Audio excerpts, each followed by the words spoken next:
When you tell them you got to take responsibility for yourself, quit acting foolish. The Bible makes a clear distinction.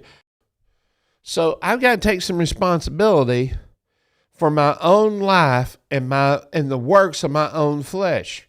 Now, as we talked about yesterday, lots of people want to blame the devil for things, blame demon spirits and everything for their own lack of self-control.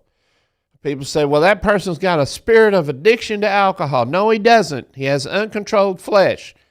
Because the Bible said the works of the flesh are what? Drunkenness. These are the things when the Bible says, let us lay aside the weight and the sin, that means I have to take the responsibility for my own personal freedom. If I want to be free in Jesus, if I want to be free in God, if I want to walk free in my health, if I want to walk free in my mind, will, and emotions, and I want to walk free spiritually, I have to assume responsibility for that. It's not something that God can do for me all by himself.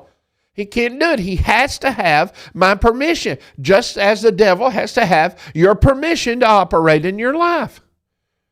God will not operate in your life without your permission.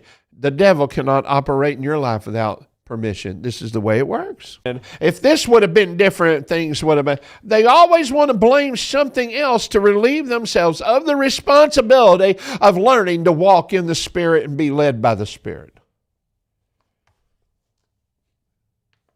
You won't find much of this heard in most churches because this right here run the tithers off, run the givers off. When you tell them you got to take responsibility for yourself, quit acting foolish. The Bible makes a clear distinction.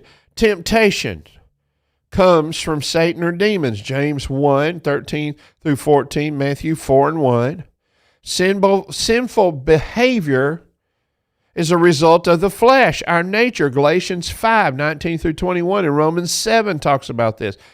There's spiritual warfare that comes from evil forces, Ephesians 6 and 12.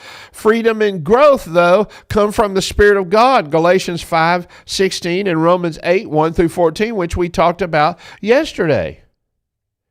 The flesh is the real battleground most of the time in our life. That's where the real battle is in our flesh.